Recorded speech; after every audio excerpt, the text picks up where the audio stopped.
Okay. Growing Young Black Women podcast. Let's Good go. Good morning. Good morning. morning. We're about to share our screen. Hold on 1 second. Amen. Hallelujah. And let's get this going. hmm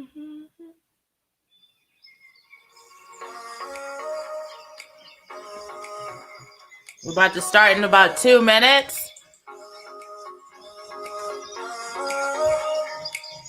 We have a wonderful segment this morning.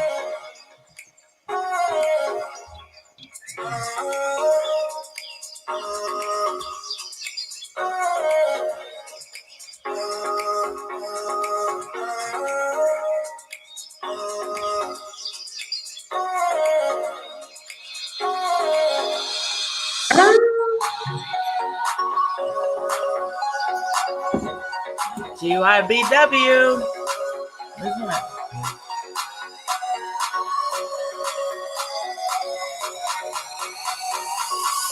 Look at Brooklyn. Yeah, Look she's. at Memphis. I see her so young at that age. And that wasn't even that long ago. Got another picture for that. I love that photo. Your photo, Nivea.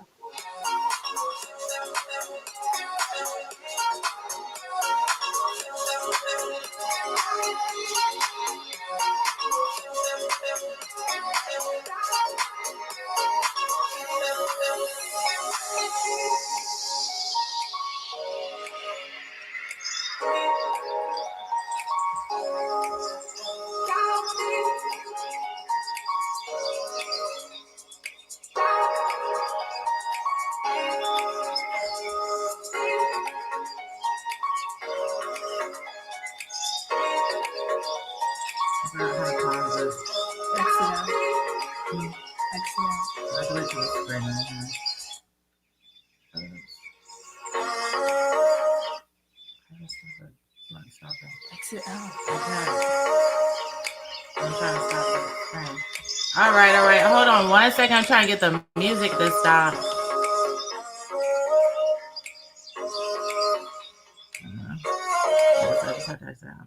I guess I just have to exit out. Well, we're here. It is a wonderful morning of Friday. And yes, you have GYBW podcast with your one and only Chaplain Jay-Z and Chaplain Takia. Hey, with our empowerment of the day.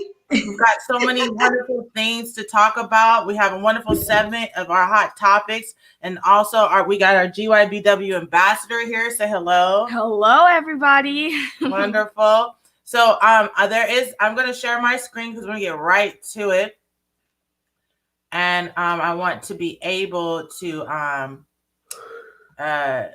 talk about what the awesome things that we got going on. And I know my sister has a definite empowerment today. So let's see, what is your empowerment of the day, my love?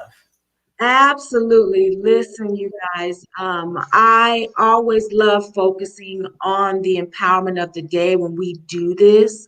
And this particular empowerment, it really spoke to me. And it actually took me back to when I was a little girl. And it's so fitting right now because Miss Beautiful Nivea is on with us this morning. And I said, oh, wow. So I can see myself through you. And it really is just a simple, but it's very, very powerful. And my empowerment of the day is that, you are unique. We are unique. And the reason why I said it took me back was when I focused on, what is it that I want to deliver when I say unique. I kind of had a flashback and I'm like, well, wow, where did that come from? It was kind of like a quick flashback of, when I was younger until now. And that flashback was pretty much kind of like in different levels of, I had a flashback, of my character until now. I had a flashback of my uniqueness and my beauty, right?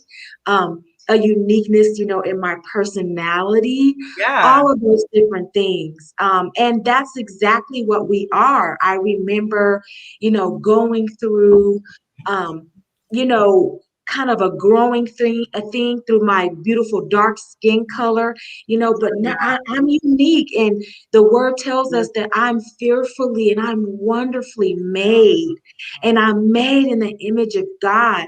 But also, being unique within our personalities and our character and our talents and what we bring, Right. and all of that flashback, from childhood until now. And I can see with God's eyes, Mm. wow, even then, I had that uniqueness. It's not Right. that uniqueness happens later on in life. No, those things are already in us. Right. And I can remember my friends always wanting to talk to me when we were in grade school. What was that about? And that was just something unique about me that happened to stand out. And look at what God has done, and the platform that God is, allowing us to be on, to be able to speak to people. And it's a lot of that. So that's my empowerment of the day, is that we are unique, and just allow that uniqueness to create an experience for you right now, and to give you a flashback of things and uniqueness that you went through, or maybe that now you can see when you were younger until now. So that's what I empower you all to do today, is just grab your uniqueness, allow it to create an experience for you, and know that God has fearfully and wonderfully made you. And don't be afraid for it to blossom. Like No, right. I didn't know about that kind of uniqueness. And thank you for saying that, because growing up, I Mhm. didn't hear it that way. Growing up, I had to be something what everybody suggested. And I started to understand that through sports, that no, I was unique, and that's what made me individually Yeah, different. But it took a while. And I see it early in when I became a mother, that right. I saw the personality and uniqueness of Nivea, and it was so amazing. And I couldn't do anything about it. I wasn't going to try to control it either, because I started to see it grow more and more. And I'm like, you know what? Absolutely. I'm not going to control that. You know what I'm saying? I'm not going to teach things either, though, because just because you're questioning things doesn't mean that's your personality, or who you just want to learn. So like Right. their uniqueness when they're asking questions and trying to learn. You know what I'm Yeah. saying? Or they're copying something they see on TV. No, you can see. Hmm. I totally, totally agree with that. And Miss Beautiful Nivea, she's so unique. Her unique personality. Uh-oh. I think we have a freeze. Let's we get them back on, everybody. Let's see. We're buffering. Our internet dropped. There we go. You're There back. we go. But thank God you're still there. Okay. So now let me go ahead and go to the next segment. Thank you so much. We're gonna go right into our hot topics. And this is what I'm really excited about, because we are definitely in Black History Month. Woo! Woo! Right now, if that isn't some uniqueness, I don't know what is, Right. you know? I Absolutely. I just did a wonderful. A lot of people might know, and I'm grateful for it, that I helped teach at Grand Canyon University, and I just did a wonderful panel on kingdom diversity, and just the fact that there's such unique differences. Like you said, that scripture was right on point. But then understanding that that the facts that we've been dehumanizing, we always are using that part to dehumanize each other, and Yeah, rather than glorify the gifts of God that's in that part. Please sit down. right. And so we it is extremely important that we stay focused on that we stay focused on that beautiful parts of us, and then tell the truth about our history. I think so. That's right. I want to just share this quote that something I wrote to someone, and it says, this is an important month to learn more about American history. About over 600 million Africans died while being enslaved, and the estimate of the number killed during the transactional slave trade varies anywhere between 6 to 150 million died. No one knows the exact number of slaves who died in the New World, but we can see similar Black American deaths even today. Like the kinds of things that were happening and the murders that we're seeing were the same kind of murders that were happening during slavery and during segregation, and they were happening today.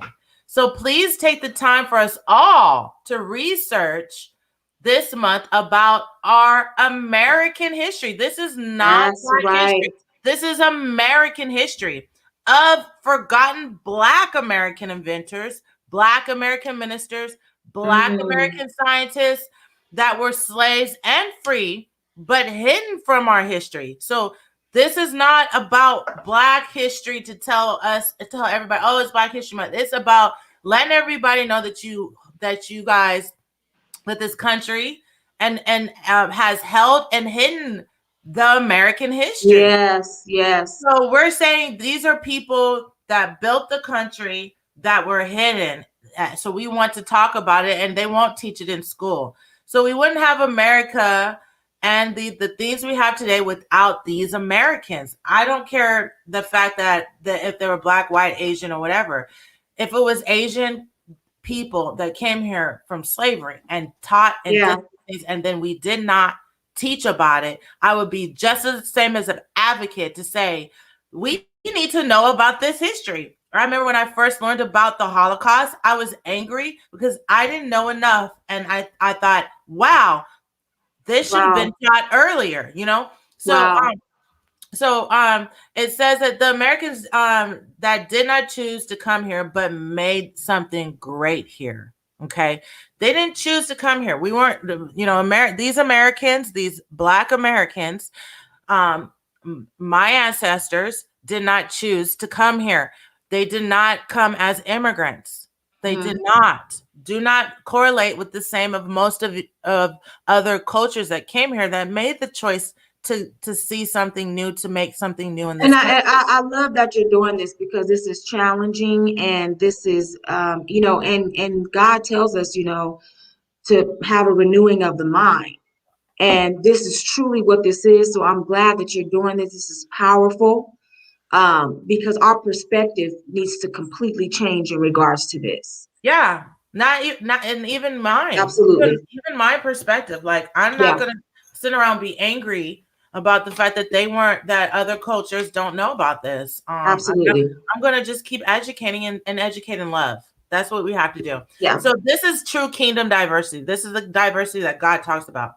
So I think it's extremely important. And so now I want to give a chance for our GYBW ambassador.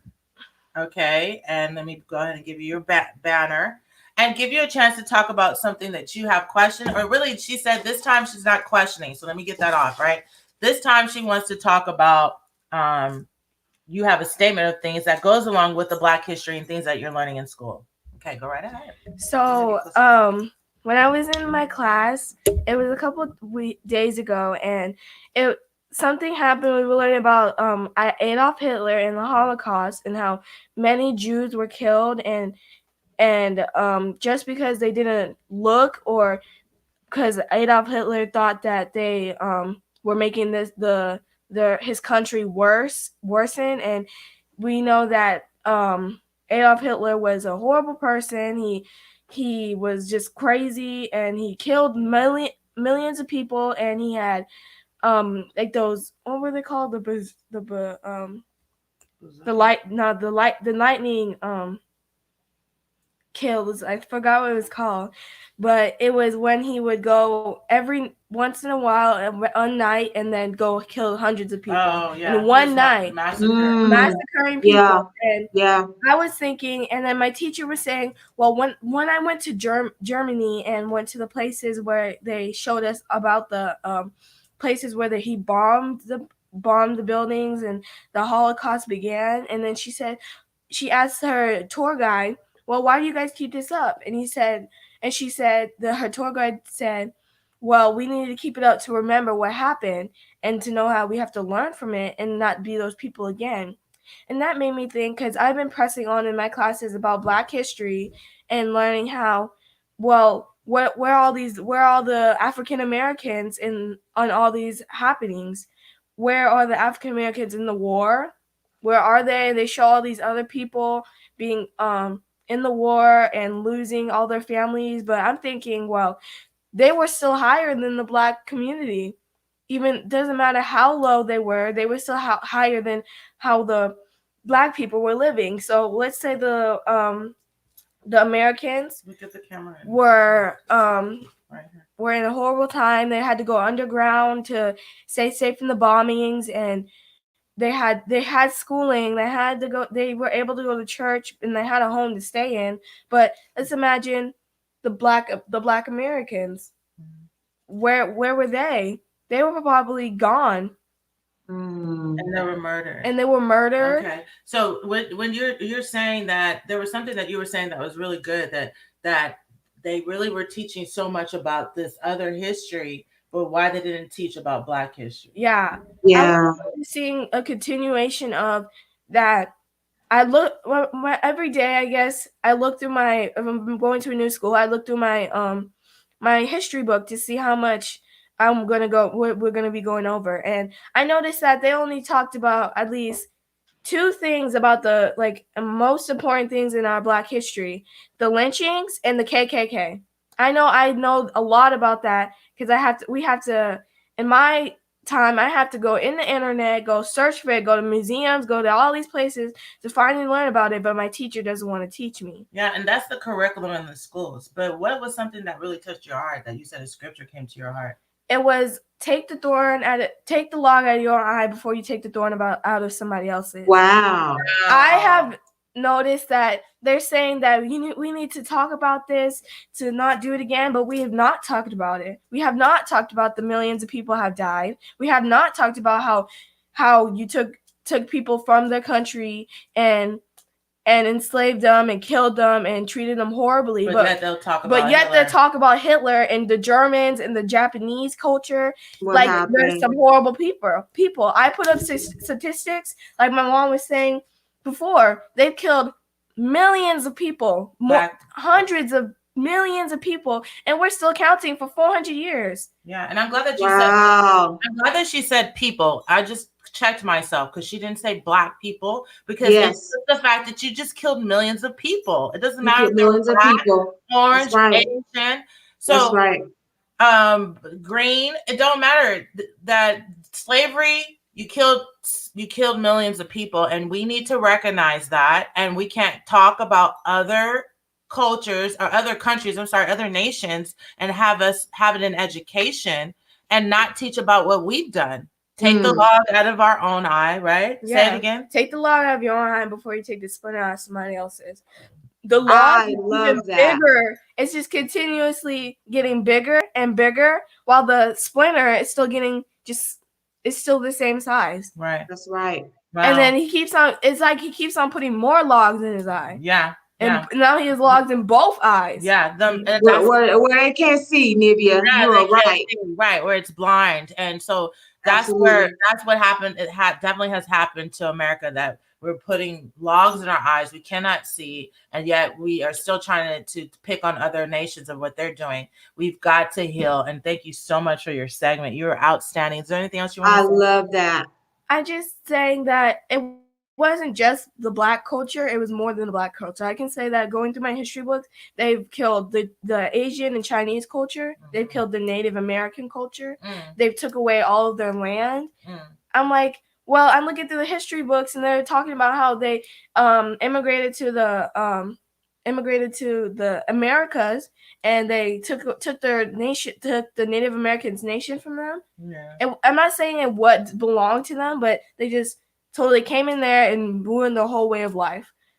Yeah, they didn't. It wasn't like a war and fought with honor. It wasn't an honorable war. Yeah, it wasn't an honorable war. They came into their country, killed all of them, took their homes, and just. Well, thank God that you're learning in your history now, though. That at least the basic. I love that. Yeah, I love that you're learning. But you're right. It needs to go further and deeper. And you're outstanding. Thank you so much, my love.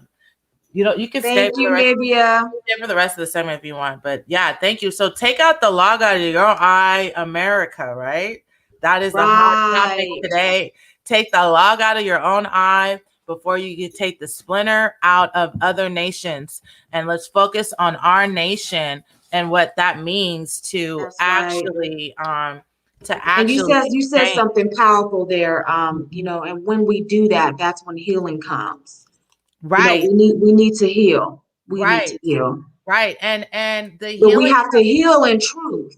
right, we And have to the heal. truth shall set you free. I mean, Right. really, honestly. Yeah, you can't keep hiding things. It's a Can't lie. keep hiding I things. th- We I have to think heal in truth. right. I think hidden truth is almost worse. It's the ultimate of lies. Because Absolutely.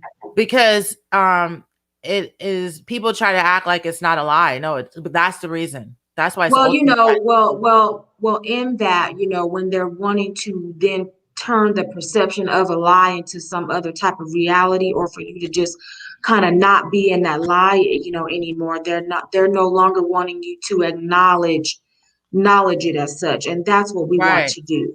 Right. We want to continue to tell the truth and to expose the lies. Tell the truth and expose the lies. That's good. I'm glad you Yes. said it that way. So now I'm going to this our next part of our segment, and this is really exciting because Very exciting. yeah, because this is gonna we're gonna lead this into a class that Takia is gonna be teaching. And I don't want you to tell everything in this part of the segment, but I want to teach everybody, or just tell everybody why it's important to go to your class. Because Yes. of this history and what we need to do, and sticking with Black history and sticking with growing young Black women. We need to stick with growth.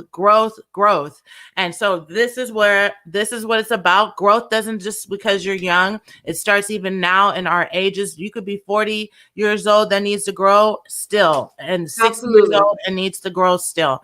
And so Black women in home ownership is a big deal. Okay. And we need to think about that to the capacity. So Takia, like, what was your mind frame? I mean, you just owned and bought your own house just now. Lord, You're in thank you, your Jesus. 30s. You're in your Yes. 30s. And what was your mind frame before that happened? I just want to talk about a little bit about what made you want to start to own, and then talk a little bit about why you didn't do it before. You know what I'm saying? Absolutely. Well, what made me want to own my home? I will start off with this. And again, we're going to be doing a series and a segment on this. It's going to be fantastic. But really, what made me want to purchase a home, I have rented a house, a nice sized home, for about 8 years. And I'll tell you, I love my landlord. We have a very close personal relationship. I grew to know that family, and to really to care for the home. And it really started with there. I cared for the home that I was renting, and it went from just a place of, okay, I'm surviving. I have a place for my kids. I have three daughters, and into, I really want to make a place my home.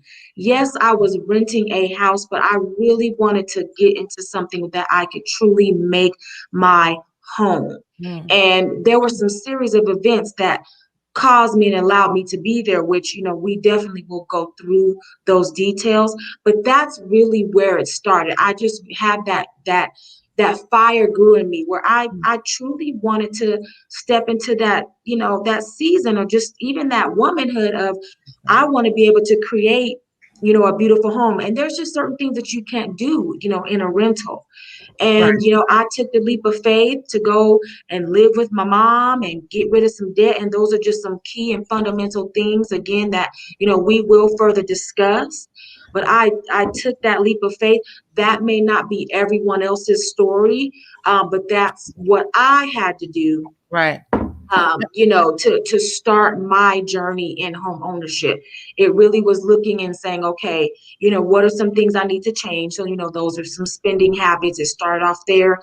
focusing on getting rid of some debt, and truly, honestly, starting off there, getting Right. out of my rental, pretty much giving everything away and saying, okay, God, I'm going to go and downsize and live with people, and we're going to see where that takes me. Right. That I couldn't think anything further than that. I had to baby step it. Get out of the rental, get rid of some stuff, downsize, go live with somebody else, which were my parents. Thank God for that. And get rid of that. I started off there, and this is where I am now. And you had asked me something else. What was that? And I was just saying, and a lot of people don't have that luxury that like with that, where Yeah. like and to say like, and I mean, God has put it on my heart to do a program to help families like that, because like Right. a lot of people don't understand that.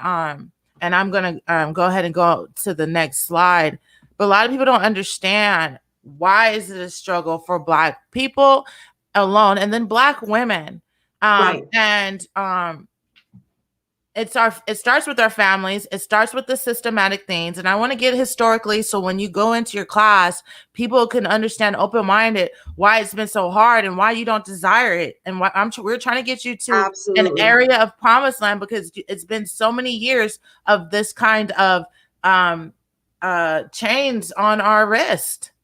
Oh, it totally has. And although I love, I love my previous landlord. I'm telling you, the woman is amazing, and I'll be able to share that story, even how I got into the rental. That was all God, and it was supposed to happen the way that it happened. So I knew that I was not going to go and rent anywhere else. If I was going to continue to rent, I would have stayed with her. So I always knew, if when I leave, her property, it's because I'm going to go get my own house. I'm not going to go deal with other people to go and rent with them. She was a godsend, and that's why I, was there with her, for 8 years. But even though, I had this great relationship with her, let's be honest and be real. At the end of the day, all that rent that I paid, if I were to calculate it, which I don't even want to go through those numbers, that's renting and paying somebody else's mortgage. I know. And we we don't understand. I mean, okay, this goes real deep. Okay.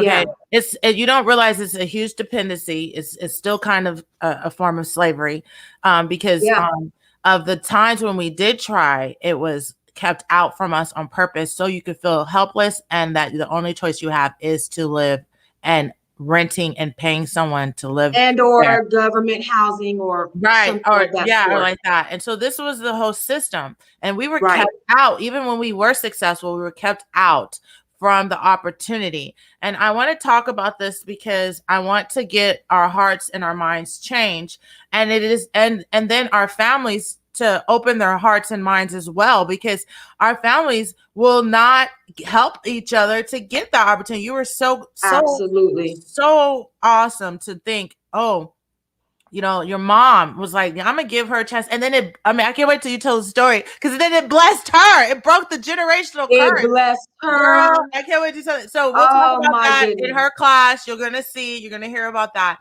But that mentality broke so many people in her family, because she's like, I'm gonna change the way I think, and not just be check by check and try and just rent from somebody else's home. And God wants us to have ownership, but there is a systematic problem in this. There is things that were happening, and so I want to play this video for a second. I don't think it's that long, but if it does cut up a little long, let me know if you can hear. Good salaries and lived in the projects. Upkeep declined.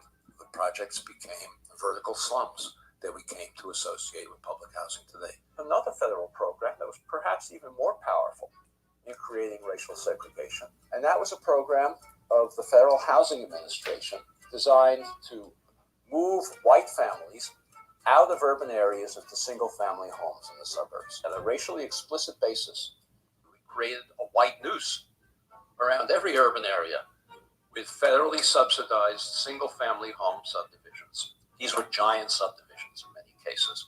The most famous of them, I'm sure you've heard of it, is Levittown, east of New York City. 17,000 homes in one place. What bank would be crazy enough to lend a developer the money to build 17,000 homes or 15,000 homes in one place for which he had no buyers? We were in a suburban country at that time. People thought the whole idea was lunacy. Who's going to want to live in a single-family home when they can live in the city instead? Any of these developers, the only way they could get the capital to build these giant subdivisions was by going to the Federal Housing Administration, submitting their plans for the development, for approval of the construction materials they were going to use, the architectural design, the layout of the streets in the subdivision, and an explicit commitment not to sell a home to an African American, required by the Federal commitment not to sell to us. Even required as a condition of these guarantees, developers like Levitt to place a clause in the deed of every home prohibiting resale to African Americans. Cannot resell to them. Or rental. Exist in these homes today. Couldn't even get rented. Completely just forced out. Well, those homes in those days, in all of these suburbs, they sold for $10,000 or less. Look how cheap they were sold. $5,000 a piece. In today's money, that's less than $100,000, probably $90,000. That's African cheap. Americans who were prohibited. We could afford that. Prohibited. Not they didn't want to, not because they didn't like living among whites. They were prohibited from moving into these suburbs, and they could easily afford to do so. Any working class family can afford to buy a home for $90,000, roughly twice national median income. Right. Developments like that now sell for $300,000, $400,000, $500,000 and more. The white families over the next couple of generations gained, you could do the arithmetic, $200,000, $300,000, $400,000, $500,000 in equity. Yeah, in equity. They use that equity. This is called generational wealth now. To take care of now their kids go to college. Medical emergencies, economic downturns, absolutely. Children who then had down payments for their own homes. African Americans who accumulated none of that wealth as a result of this federal subsidy had none of those abilities. Close the door. Today, nationwide, African American incomes are on average about 60% of white incomes. African American wealth today is 10% of white wealth. That enormous disparity between a 60% income ratio and a 10% wealth ratio is entirely attributable to unconstitutional federal housing policy practiced in the mid-20th century that has never been remedied. It's a constitutional violation, and of course it determines the ongoing racial inequalities we have today. Right. Yeah.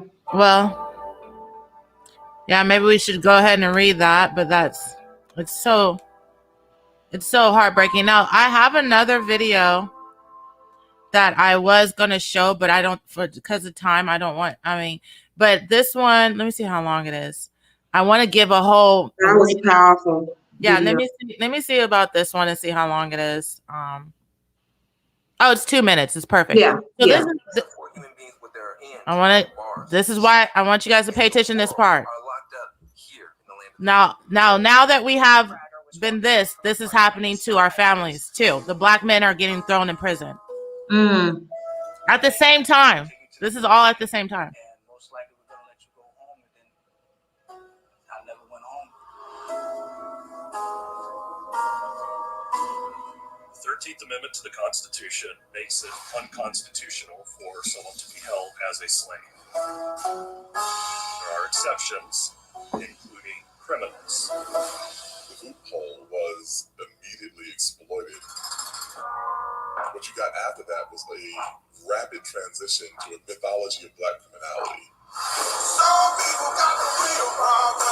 Animals, beasts that needed to be controlled. You better believe it. I'm only human. It became virtually impossible for a politician to run and appear soft on crime. The kinds of kids that are called super predators. Millions of dollars will be allocated. Every president was involved in this, especially the Clintons. An enormous burden on the black community, but it also violated a sense of core fairness. The states were required to keep these prisons filled, even if nobody was committing a crime. Prisons were filled without crimes. Wow. The focus is on taking people from prison, putting them in community corrections, parole, probation. How much progress is it really? Now there's a private company making money off the GPS monitor. Now have more African Americans under criminal supervision than all the slaves back in the 1850s. Okay. Products of the history that our ancestors chose. Products of that set of choices that we have to understand in order to escape from. Yeah. Right.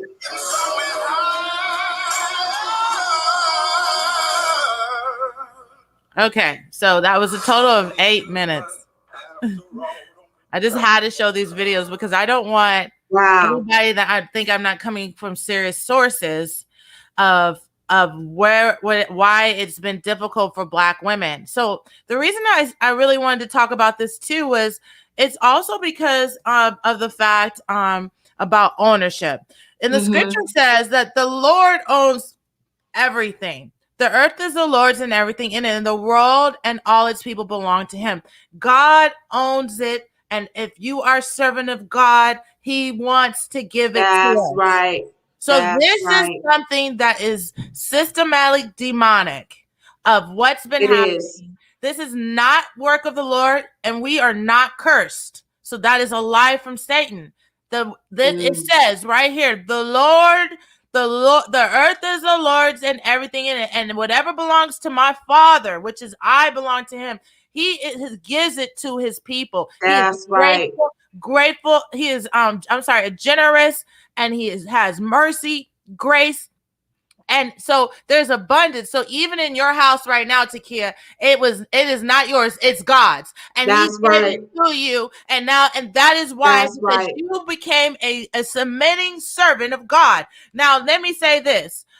Is there going to be a fight to get it? Yes. Are you going to sit around and go in the wilderness and have that kind of behavior and think that, hey, well, no one else got it before, so I need to go ahead and just rent. No. Right. Or even have the victim mindset. Yes, the victim mindset. This is what's happened to me in my personal life. This is why I can't do it.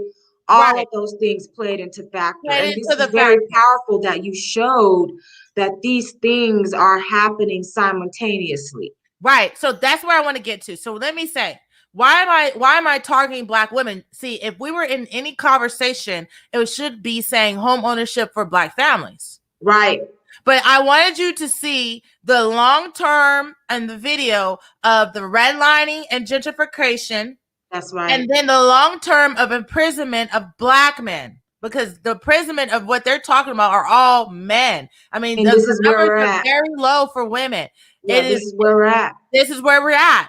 This is the truth, and this is still happening today. So don't think this is not old. This is actual information of things that are current within the last 3 years. So what I'm saying, why this is a problem, women, is because now you're what's left of the Black family. The Black men are in prison, and they have kept us out of any kind of ownership since even when your husband was in the home, since the 50s. For the 40s, 50s, and 60s, we had our men in the home. Then they went into another type of finding a way to break the family. What do we do from here? Like I said, it belongs to God. And if it belongs to God, it belongs to me, because he's given me dominion on this earth. You've got to fight. You've got to fight. And no matter, and I'm not talking about fighting and a physical. I'm talking about in the spiritual way, and absolutely. not bowing down to what the easy route is of slavery. The easy route, if anybody understands, and I love I'm going to always quote Dr. Miles Monroe, because I've been a steward under him now recently. And so he states this. He says responsibility is the result of freedom. Yep. And if you are going to continue to allow someone take your responsibilities for you, if you're going to continue to make sure that they're the provider, that they're the ones that decide where you go, decide where you do, and then you just say, well, it's easier this way.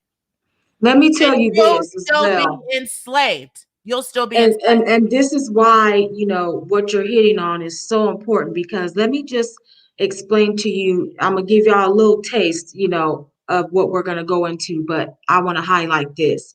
The differences of, the rental process and the home ownership process.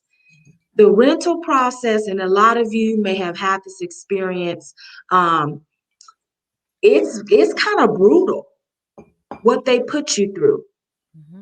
And I've known of friends that have had to take out 401k loans to get into a rental. Yeah, it's getting worse and worse. Like your own house or something. Right. And the background checks and just the kind of the negative, the negativity or the negative energy or the negative process of going through a rental, it has really drained a lot of people. And I highlight the situation that I was in with my previous landlord because she just was literally a godsend. But on the opposite, when you start to take the journey to home ownership, it's completely different. Right. And you have people wanting to support you and help you.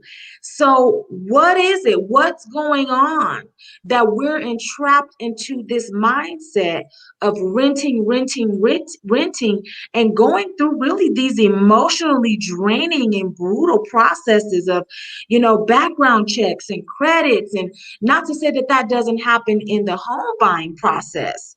Having to pay money down. They want your first month's rent. They want your last month's rent. They want a security deposit.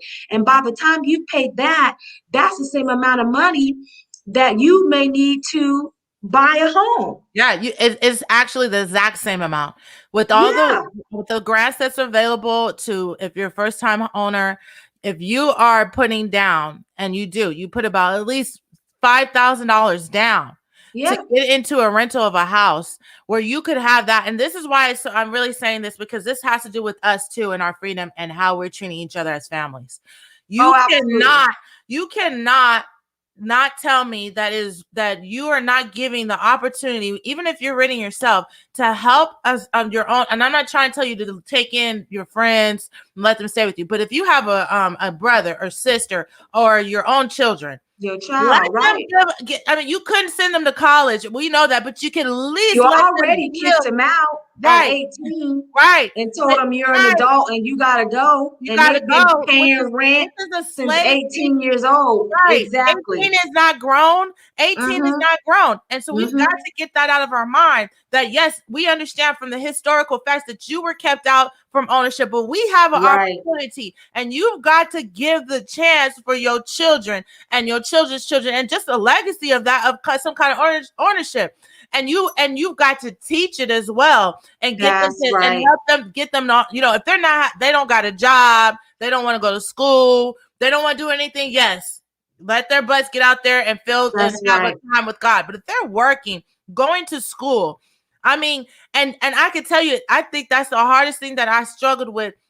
Was I knew by the time I was like 16, I better do something with this basketball thing, because it was my life depended on it. Because I see that there was nothing for my parents, that they never. I was out at 17. Right. I was working, and I had my own apartment set up for me, and I could see, I saw that their parents, but you're not supposed to wait till you die to set things up for your children. You don't say, you can have the inheritance. You want a living legacy. You don't just want there to be, and I teach that too in my financial education. You don't want there to just be a death benefit. Right. And you want there to be a living benefit. Right. And the home ownership.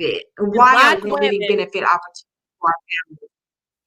Home ownership and Black women is what's got to happen. And the reason why I'm saying Black women, because right now our men are in prison. Right now I would rather say home ownership and Black families, but right now Black women are left alone. And I'm just going to give the honest truth, are abandoned by men because of the, I believe, systematic mind frame that you do choose to fall into, because you do have a choice. You don't have to believe those things, and even if it does happen to you, doesn't mean you can't fight to get past it. Because you got to fight harder than some, you still can get past it. Why? Because the earth is of the Lord and everything in it. So you cannot make an excuse. If you believe what God says, then you fight. You better be a Joshua generation and don't sit up in the wilderness and sit all up there comfortable eating manna and just doing what the regular your old ancestors did. Okay, they didn't fight. We understand that. But now it's time for you to fight. We have the opportunity to fight for what is ours. And so since these men are now in prison or in an abandonment thinking, let's women, the opportunity God is saying, get your ownership. And when that man of God, that when he's getting his mind frame right, he's going to get his ownership too. But get your ownership. I suggest you even get in ownership, just like Proverbs 31. Woman, she was in ownership within her marriage, and that was her. She owned land that was separate from her husband and their relationship. Absolutely. Because Okay. listen, and there's nothing wrong with, now that we are in home ownership and families, are reconciling, and hey, a man of God might come along, he'll have his own property. Well, you know what? Now y'all have properties. So, now there's multiplication happening. Yes, they're supposed to come in, and I see young people doing it now. I'm not going to say that there's Absolutely. 20-year-olds, 30-year-olds of black Absolutely. women that are doing it, and I am grateful to see that. But I do hate Absolutely. that it's taking me this long to realize that, because I didn't have, like you said, we don't have that support foundation. No. Where's the support? I've never been asked from any of my families, come stay with us, stack your cash, fix your credit up, and then stay with me for a couple years. Or wait, 1 year is not enough when you have a family. Right. You need That's a couple right. of years, especially if you didn't start something else for me. You didn't give me a footstool. You never gave me a footstool. So I never, that's why I'm glad that the video we showed talked about how the white families did it. He said once they had the ownership, they would use it as a they would use they do equity. And that was a setup from jump, because they bought the home for $10,000. Right. And that's then there's only hundreds of $100,000 thousands now. of dollars being made, and how that then affected their children. They were able to go to college. And they had mentioned something very powerfully as well. If there was an economic downturn, right, they were sustained by, cash that they had. Exactly. And not in a slave mindset. If we are affected, culturally, historically, by economic downturn, that then taps into that slave mindset. What am I going to get, for this downturn? Am I going to, get something from this? Give me a handout, But on the flip side of that, there's nothing that has sustained us historically to where we have anything, or families that we can then go in and move in with on an economic downturn. Hey, this is what we're all going through. Let's move in together. Hey, you might have a sister.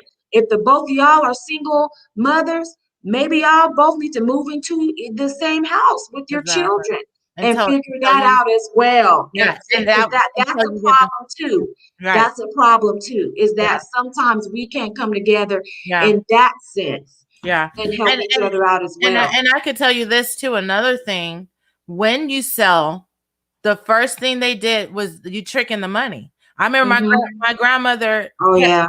First thing, I don't know why, my grandparents owned things. They owned a lot of stuff, both sides. So that generation knew.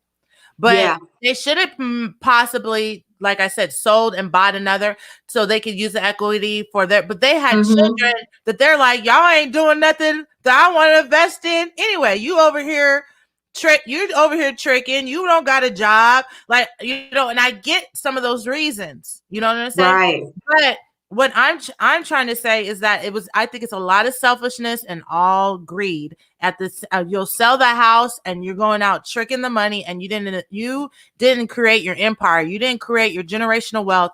And that is a decision too. So I'm not saying that, that everybody that was redline, made good decisions.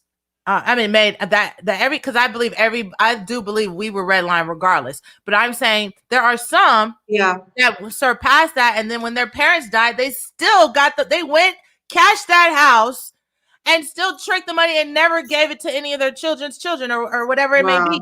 So really, honestly, essentially planting those seeds. Yeah, and so none of that was done. Right. So you're not building a generational wealth, and you're thinking of my right now. It's a narcissistic behavior. We just talked about just me, no empathy, only about myself. And so you wonder why you're so forgotten. You wonder why no one's saying, "Oh, I thank my grandfather," because you think you could take it with you to heaven. You ain't heaven or hell. You ain't taking it with you, and the only thing you could take with you is your name. And That's if right. your name, and honestly, if your name is not like the name of David, Solomon, and Esther and Ruth, that has something that they passed generational inherently of how they served God and how they lived by God's kingdom principles. This is a God kingdom principle. Ownership is, because why? That's He's right. the owner. He owns everything. I own nothing. But if I'm under God's kingdom, then I can own everything too under him.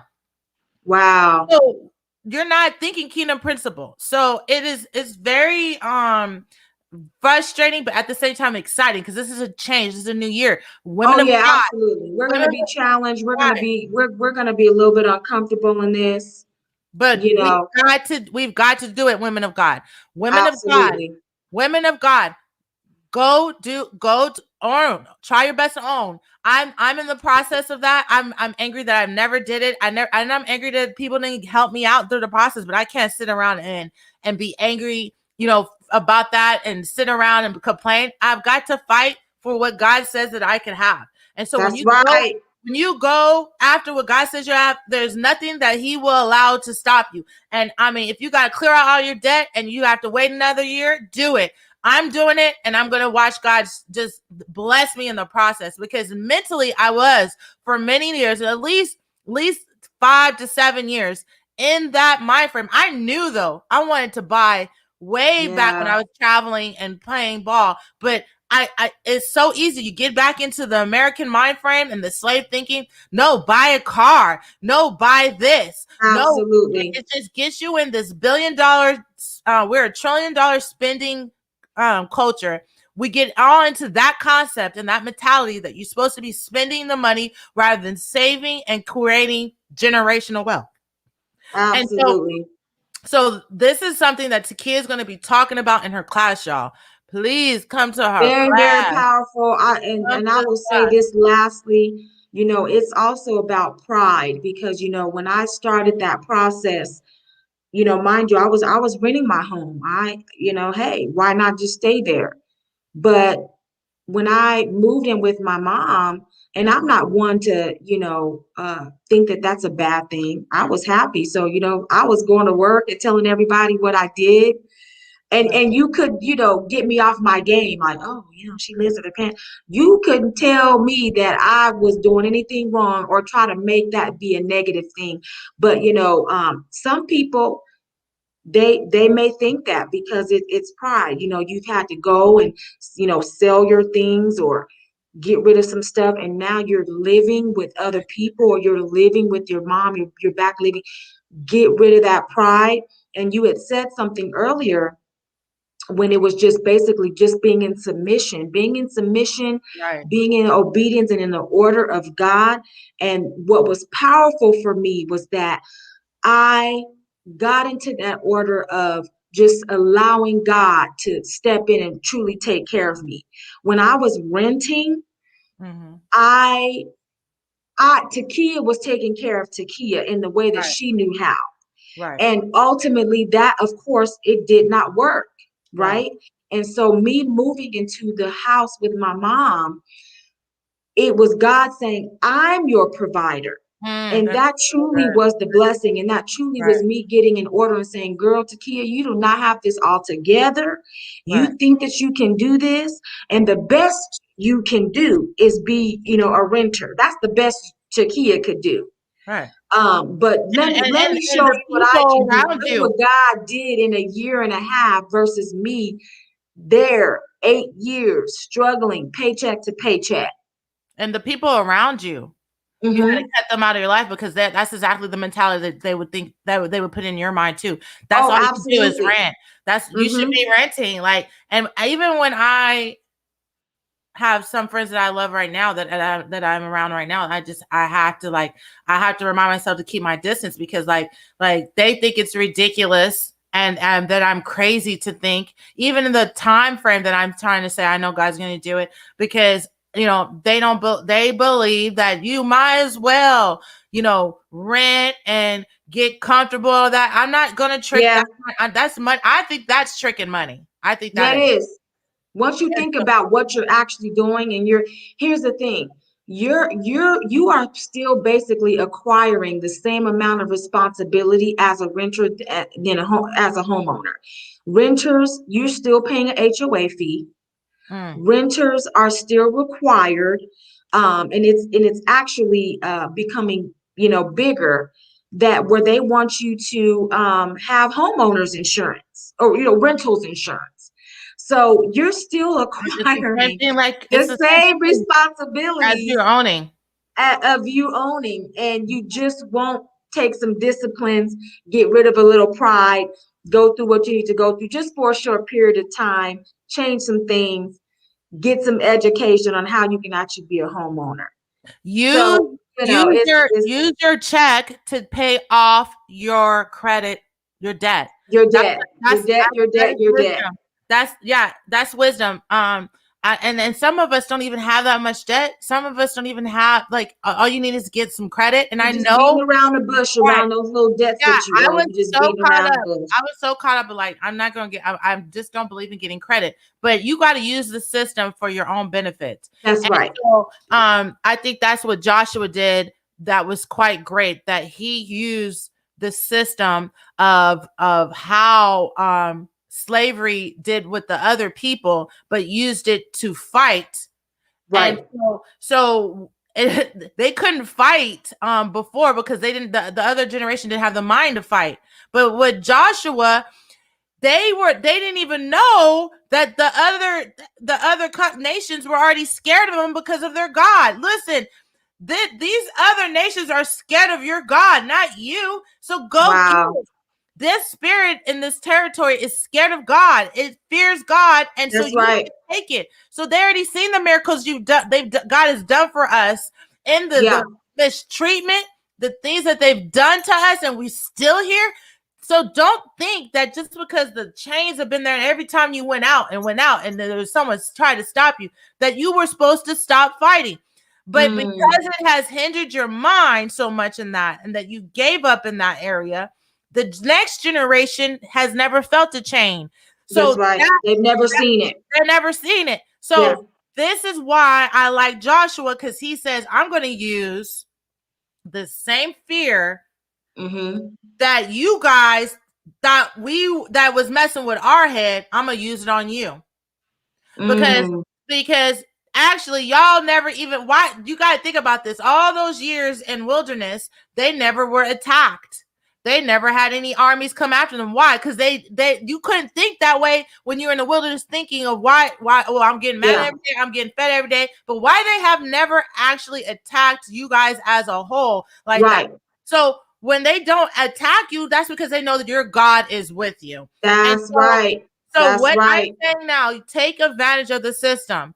They're trying to make it hard for you because they don't think you're wise enough or educated enough to fight for it. And we have the tools. The tools are there. The tools are available. And that's what we're going to take advantage of. Help each other out. Help each other out. Stop sitting up over there in a big old house by yourself. Yeah. And you got nobody up in there because you thinking about retiring. Retirement ain't sitting in your house by yourself. Retirement is giving the inheritance to your children now, so you can see them, so you can see the blessing of it. Don't be sitting there holding and wait till you die. And then retirement is going out, seeing the world, not staying in. That's right. That's right. You can have, like, I'm telling my kids now, you can have this house just as, you know what I'm saying? I'm teaching them now, you're going to be able to have this. And we're going to keep this in the family. So I'm really excited that we're going to be able to go. We're going to end in this class. I'm super excited. I'm very, very excited. And the fact of what we're doing today is powerful. You know, this is support as well. Us even talking about it and shedding light on it, going into even historical facts, you know, what has happened today. You know, we have broken through, ground has been broken, and we're going to build on that. And JC and I, we were having a personal conversation. I said, wow, who am I to not give the information? You know, what God has done through me and for me in this home buying process. Who am I to not share it? And, when sharing the victory of, hey, I closed up my house, I got it, and you put that all out on social media, people are reaching out like, hey, I want to do that. Who am I then not to share that? That's a part of what we want to do as well. Right. You don't want to have something and gain Exactly. success, and then people come and ask, well, how did you do that? And then Right. you just say, well, you just gotta just, absolutely not. And I can say that it's starting to grow, but Yeah. it's the mind. Yeah, it is. They're like, here, we're gonna give it to you, but your mind is so damaged, and you allow the old way of thinking of older generations to consume you, because they bring doubt on you. They tell you, That's well, right. you can't do that. It's going to take that long for you. Or being a I'm not homeowner. willing Oh, to that's do a that. lot of responsibility. That's a lot of responsibility. You can't do that. It's going to take too long, and I'm not willing to help you that long. And whatever it may be, let them answer to let God deal with them. Go up, jump, and leave. Just up, jump, and leave. Let God deal with them, and go find what God wants you to do, and keep going after it until it is given to you. I am not going to quit, and no one else should quit. You clean up your stuff. God will show you through, and He will give you the finances. That's right. Even the finances you didn't came out of nowhere. These stimulus checks that you guys are getting, be wise with your money. Income tax season is here. Yes. Be wise with it. Don't be going buy a new car when you already got one. No vacations, none of that.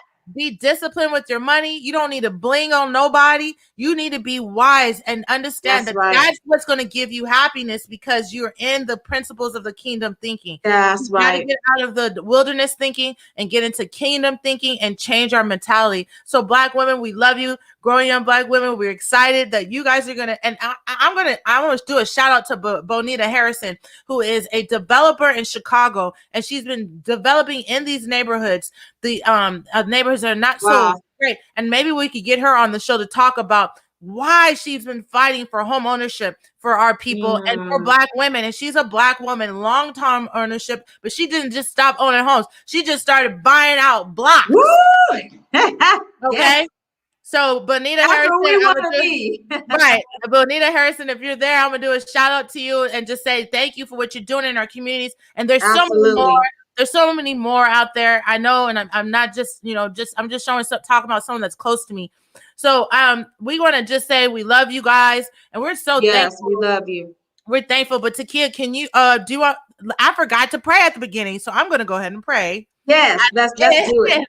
I'm gonna go ahead and pray. We were right into it. So, Father, I just thank you so much. I thank you that you have stirred our hearts and you have strengthened our minds, and you reminded me that even if whatever the banks say, whatever the nation says, the systematic ways, what our ancestors used to say, it don't matter, because you own it all, God. Ooh, that's right. I go by what you say, God. And so what you say is that the earth is yours and everything in it. And so, God, you said, if I ask, and if I and I knock and I ask, that you will surely give it. And so, God, you are a God that is generous, loving, and kind. And so, God, I thank you that you are teaching us before we even get it, how to manage things now. Management is what you're concerned about before we get things. So, Lord, I pray for a spirit of management, a spirit of responsibility, which brings freedom, God, that will be over our people, over these Black women, and the freedom that will come out in our Black men as well, Lord. And not only that, Lord, I pray for the freedom in our hearts to be able to not settle and be so focused on the pain, but be focused on the greatness of you, God, that you're bigger than it all, you're stronger than it all, and you'll help us fight it all, and we will win, because you are the victorious God. So, God, we are ready for the responsibility of the freedom, and we're thanking you that you're showing us that the ownership of freedom is you, God. The ownership of that freedom belongs to you, and we will come after it, God, and we're thank you. We thank you so much for this teaching, and the time and the hot topics of the history of American history that you taught us now, God, that everyone will see, that all nations will see that this is a true history, and this is the truth about you. So we glorify your holy name, and we thank you. In your son Jesus' name we pray. Amen. Amen. Love you all. We love you guys. I'm going to go ahead and share our ending music. And Takia, God bless. And we'll see you next time. Love you, sis. Definitely love you.